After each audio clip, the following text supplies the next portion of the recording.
Hey Internet, Eric here. You can tell by the title of this, it's a video or audio clip if you're listening to the audio, because this will be on the feed for my interviews. That's all over the platforms. Uh, I lost a good friend a couple days ago. This is Saturday, December 21st, 2024, and I believe it was Thursday when Larry Jennings, also known professionally, in the wrestling ring as Gavin Alexander, wearing his shirt, passed away. Um, I I don't know. This is totally unscripted, obviously. Kind of like when my buddy Roger passed away back in September. I didn't know if I was going to do a video like this, but I wanted to, uh, just to give thoughts about Larry. I met him. Well, I didn't really. Let's see how. I first found out about Gavin or Larry, uh, 3 years ago, maybe. I don't know the math, honestly. I was at a Windy City Pro Wrestling show, my first Windy City Pro Wrestling show here in Sycamore, and the promoter, Big Time, was in the ring, and I don't know if he was giving out, like he was showing the new world title or not, but he was cutting a promo, and suddenly this really big dude in, like I'm sitting, let's see, he would have been to, I'm sitting front row, and Larry was sitting the next row to my left, like if you're going around the guardrail. It's really big looking dude, because Larry was a big dude. Stands up during this promo, unhooks the guardrail, and gets in the ring.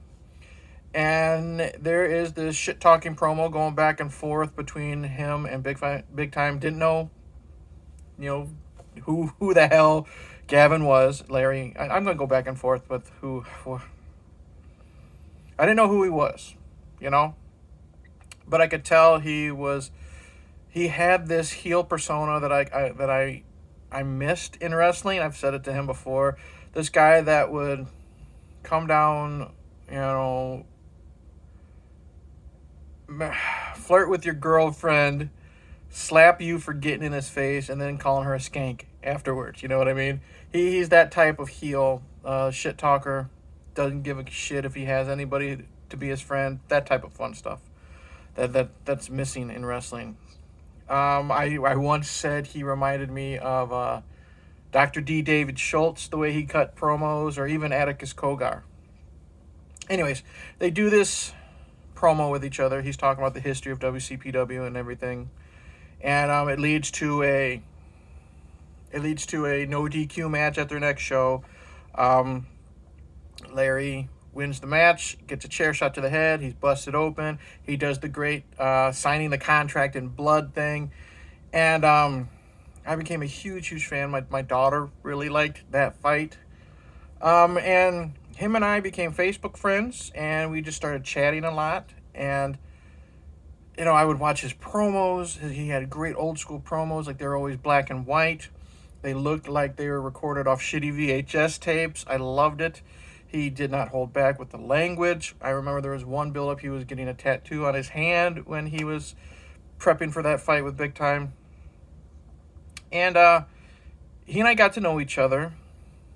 And then I remember there was an incident in his life where there was a drive-by, and he almost lost his life. He was shot multiple times. Very, very lucky. And that's when I think the friendship really kind of to hit with us. It was mainly just a fan, myself, talking to him, seeing how he's doing, helping promote him, this and that. And that's when we became friends, because I would always check up on him, see how he's doing. He would have bad nights, the PTSD I knew was really affecting him. I would message him, check on him, make sure he's okay, Because, lots of times people use social media to vent, to post. And he was doing some really, I don't know, depressing, but sad posts on Facebook. And I would message him, make sure he's okay, and kind of talk him through it. And then there was a handful of months in between the next time he was at a show. Because I remember I was leaving the retirement home with my mom to, visiting my mom, and I got a message from him. And he is basically something like, "See you tonight." What do you mean? "Oh, see you tonight." That was the night of a WCPW show. He says, "Keep it on the down low." You know what I mean? I'm like, okay, perfect. See you then. And perfect, air quotes, Gavin Alexander fashion, he interrupts the show. He comes walking out the side door, walks through the crowd, lifts up the guardrail, cuts a promo, and sits down and watches the matches. Gets his own match, and then he's going to wrestle a tag match later against the Top Guns. My daughter is with me.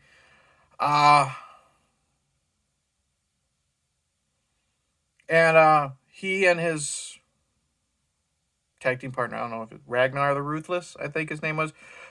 They come out, Sawdust and Blood, Rob Zombie. They're wearing masks. Larry's got this really cool white devil mask. Like, he would always message me with new gimmicks he's doing, new looks, different masks he was wearing. And it was cool that he actually came to me for, like, thoughts. What do you think of this? What do you think of that? This is what I'm doing tonight. He would always send me pictures and videos of his recent matches and stuff like that. Well, he comes out and he wears this mask. And we know what we look like. He knows what I look like because he's seen the YouTube channel, because we were eventually going to be doing an interview, which I'll get to. He comes down, he takes his mask off, looks right at me, says, "Hold on to this for me." Throws it at me. I catch it. And give it to my daughter to hold on to. And I'm taking pictures of his tag match, and she's holding it up, and she's putting it on, and she was getting a real kick out of it. And it was intermission. We go out to the hallway. He's there. We're bullshitting. I give him his mask back. And I said, "All right, man, I'll see you in the next show." He says, "Oh, I'm not done tonight," as he walks out. So I think he's going to come and do a run-in. And he never does. So me and my daughter, we get up and we leave. The wife picks us up. I get a call. "Dude, where you at?" "I'm driving home." "Why? What's up? You okay?" "I got something for you. You were supposed to meet me outside." I'm like, "Oh shit, I don't know. Can you wait for me? We're only like 5 minutes away." He's like, "Yeah." So we go there. And this is something I always remember about Larry. It's because, like I said, he was an asshole in between the ropes. So we park up front. He's up front smoking a cigarette. "Hey, man, how you doing?" We go up, we shake hands, we hug, this and that. I bring my daughter with. And it was cool meeting him. And he was so nice to her. And she was like, she's not at that point just getting out of her bubble. And she was telling him, "I'm sorry I booed you. You're a real nice guy now, but I just wanted to boo you. I'm supposed to boo the bad guys." And he looked at me, he looked at her, and he said, "Darling, that's how I know I'm doing my job. You're supposed to boo me. Good on you." And then he says, "I got something for you." Speaking to my daughter. And it's in the other room. I didn't want to bring it in because I didn't want anything to happen to it. He, out of the goodness of his heart, he gave her like a custom-made Funko Pop of himself. With the facial hair, he had a stick. I don't know if it was a golf club or a shillelagh or something that's holding it. Wearing black shirt and the cutoff shorts. He even had, it's even got his leg bandaged with a little bit of blood on it from where he got shot. He says, "This is for you." And he'd been, he would send me messages. "Hey, I got these for sale. I got this for sale. Blah blah blah." That's how he helped me get this T-shirt that I'm wearing. And he says, "I got Funko Pops," and I would, spread the word in different, whether it's on Twitter or different wrestling groups that I was in at the time on Facebook. And he gave her that out of the goodness of his heart. Didn't have to. He says, he looked at her. He's like, "Sweetheart, I saw how much you enjoyed holding the mask. I got a kick out of it. I loved it, and I wanted to give this to you." And he did. And then we're still BSing, and then he's looking around, and he saw the van that we got out of. He says, points to my wife Rachel. He's like, "Is that your old lady over there?" I said, "Yeah, that's Rachel." He's like, "Introduce me to Rachel." You know what I mean? So we walked over, and he talked to her for a few minutes, and he talked about our friendship. He's talking about how the PTSD he had, and he was being a hype man for me, and he was talking about how I'd reach out to him. There were times when we'd talk on the phone through Facebook Messenger when he was having some down times. And it showed how human Larry really was behind the Gavin Alexander persona. And that's what I really loved about him is he was a good dude. He loved his family, his wife Heather, his son Skylar. And it was, and he's like, "Hey, did you get any pictures?" Because I remember during the right before the match, he yelled, "Eric, make sure you take some pictures." And I said, "Yeah, I got plenty. I'm sending them to you." And he's like, he he he like a little kid. He's like, "All right, I got some pictures." Like he said it like that. He danced a little jig, and I'm not trying to pick on the guy, especially now since he's gone. But the guy was pushing 400. At least he looked like it, or at least I'm 300 pounds, and he was bigger than me. But he danced a little jig with a kick and everything.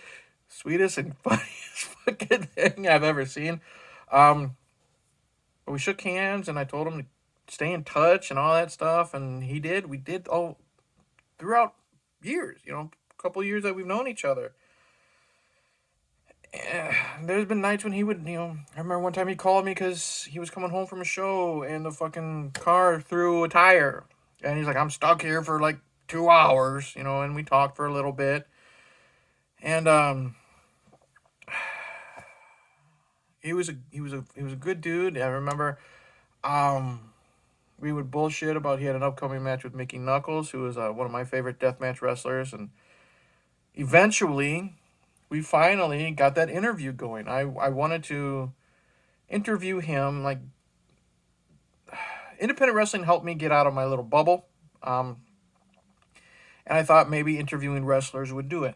And I really wanted to interview Larry as Gavin. And he kept poking at me, "When are we going to do this interview? When are we going to do this interview?" And we finally set a date. And if it wasn't for him, I wouldn't be doing interviews. You know what I mean? Because he just kept on me and, "Hey, man, this will be fine. Let's get it done. It'll be great." And we set a date, and we shot the shit. It was a great turnout. He told some fantastic fucking stories growing up. He got trained by, I believe it was either his stepfather or his adopted father, on the road with Tracy Smothers. Tracy Smothers gave him the nickname Streets. He had a great story about when he was with Mickey Knuckles and he was having a bad time during that match. I don't know if he was against Mickey in a singles or a tag or if they were tagging. Either way, he was looking at Mickey and Mickey was making goofy fucking faces to cheer him up. And it's because of him, because of Larry. I've now really I've interviewed people that I never thought I would. In the wrestling business, I interviewed Madman Pondo, someone who I've been a fan of since like 1997, and I'm still a fucking fan of. Because of him, I've interviewed Dr. Redacted, one of the hottest deathmatch wrestlers going today. And then it was a good time. And then it was back in August of this year is when I believe he was in the hospital.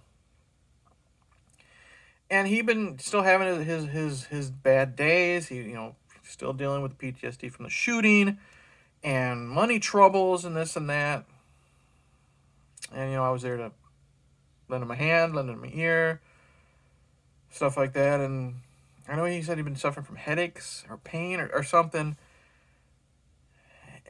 And he eventually went to the hospital and he was diagnosed with I don't have it written down. A form of brain cancer.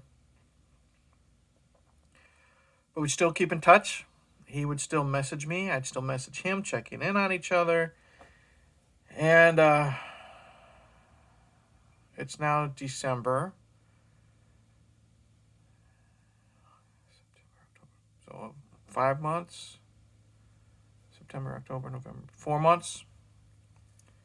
He was there. And we still message each other. And his wife would send updates, when he had to shave his head or he lost his hair from the therapy. And that dude, through all this shit that he'd been going through, he still would type something like, "Yay, I'm bald." You know what I mean? The typical sarcastic, I could hear it in his fucking voice with that little bit of a slur of his, "Yay, I'm bald." That type of thing. Still keeping that attitude, you know what I mean? That he's known for. And then it was earlier this month, I believe, or late last month, when his wife publicly said that he was put on hospice. And when people are on hospice, it could be any time. And he was refusing messages at that time. And that's his prerogative. But I will say this: I'm glad that I spoke to him through a picture. I don't know if I was commenting on the bald picture or not, but I said something funny, and I said something how I wore your shirt the other day, and I'm always thinking about you. And his last words to me, that was my last words to him, was a little bit of support. His last words to me was, "Love you, broski." So I always know that.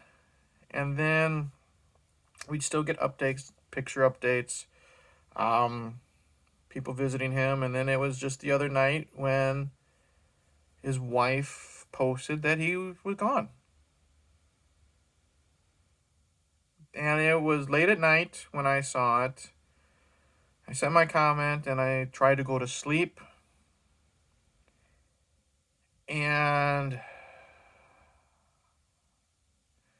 it didn't really hit me, like, processing, until the next day.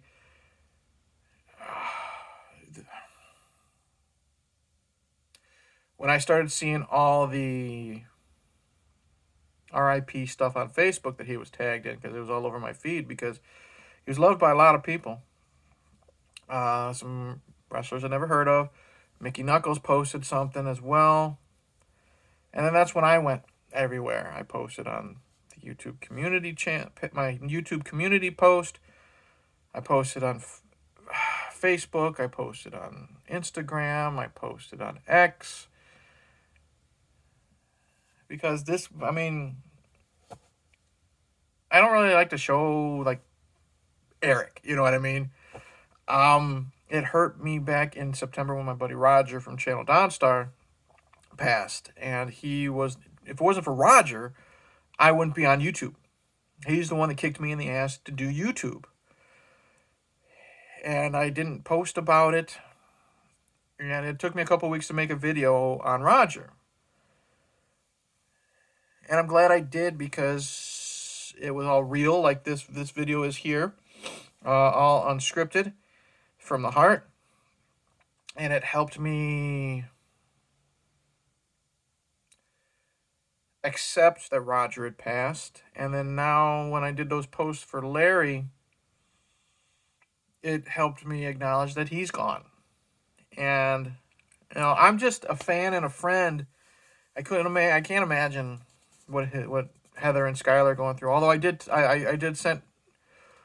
sent both of them a Facebook condolence message, and Skylar, God bless him, called me up. And he's trying to be tough. He's a young kid. I don't know, 20s maybe, young kid, but what do I say? Hi, how you doing? Considering me and him talked a little bit, and he put me on speakerphone so Heather could hear me. And I did my best to try to console them. I don't know how to do that stuff. But me and Skylar, what we're gonna do, because he wanted to, is after the new year. So maybe I'm thinking February. Skylar and I are going to have a live stream in remembrance of Larry, Gavin Alexander, stream on my channel. I don't know if it's just going to be me and Skylar. I don't know if Heather will be involved. I don't know if we're going to try to find some other wrestlers to maybe send videos or something like that. I'm going to look into trying to make this a really good stream, talking about him. Show my love for him, my appreciation for him. Skylar's obviously is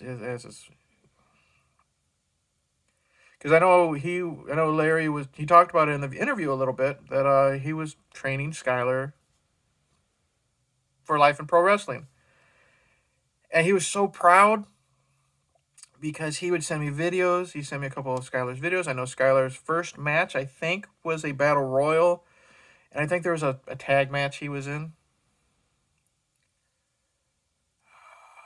And I think Skylar was going by the name Waylon Alexander.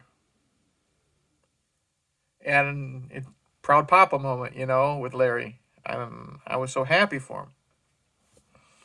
So I don't know what else to say other than if you might not have known Larry if you just knew Gavin Alexander, because Gavin was, again, just an asshole. Gavin was. But if you got to know Larry, you could tell was one of the nicest guys in the world. If he loved you for life. His loyalty, you could tell, would be from beginning to end. If you're a friend of his, you're a friend for life. You could really tell that with just the way he talked to people, and I loved and respected him for that. He would always, even when he wasn't having these bad moments, he would always just check in on me. And he'd always say, have fun to, give my best to the little one, for my daughter and stuff like that. He didn't have to. You know what I mean? This is a guy he's a wrestler. I'm a wrestling fan. He didn't have to do that shit. And he did, and it shows how great of a person he was. And he's going to be sorely missed.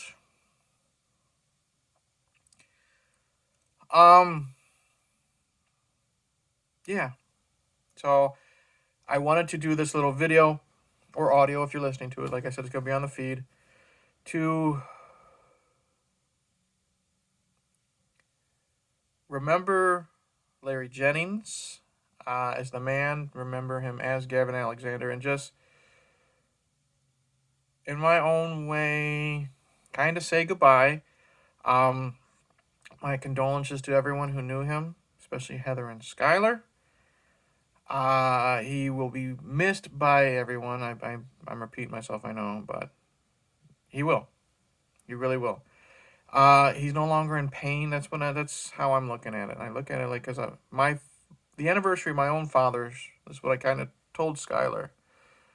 Is the anniversary of my own father's death is coming up next month, and once you get past the initial shock of them being gone, I just try to think of the good memories. You know what I mean? They wouldn't want us hurting. They wouldn't want us crying and being upset because of them. So I'm gonna think of Gavin. And this is what I told Skylar and Heather, because like I said, I was on speakerphone. It's just think of him and smile.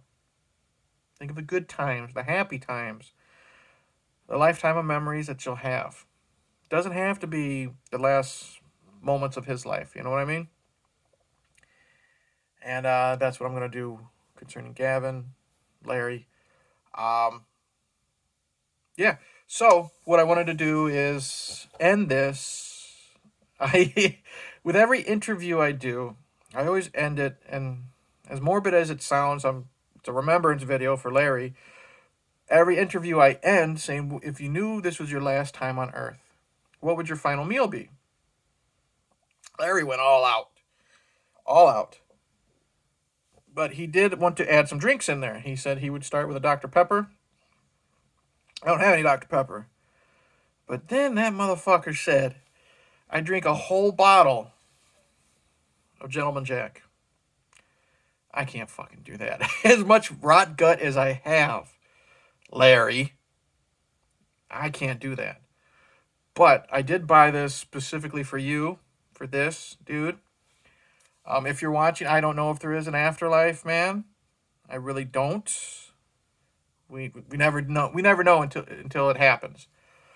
But I bought this for you, and because you're the type of guy who always went all in. I'm not just doing a shot. It's not completely full, but it's one of my double shots of Gentleman Jack for you. It's not completely full. It's full enough. So this, my friend, Gentleman Jack, is for you. Oh. Whew. There's the burn. It's cleaning out the sinuses. That is for you, Larry. Rest well. You're no longer in pain. Much love and condolences to Heather and Skylar and everyone who knew him again. And this isn't the last time, at least, he'll be talked about, because me and Skylar will be getting together to share some more memories. But I will end it with this. We never know when our time's up. And I said this in the Roger video. We never know when our time is up. So there's no point of the fighting. There's no point of the hatred. Over especially piddly shit. Politics. All this stuff. It's not worth it. Go ahead and disagree. There's no point of hating. Because you never know what your last words to the person was. And I hate to say, my last words to my father were not good.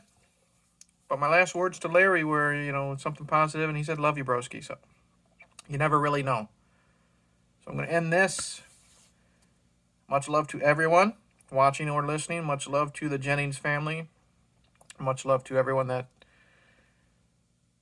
is going to miss him. Cheers, dude. I'll see you again.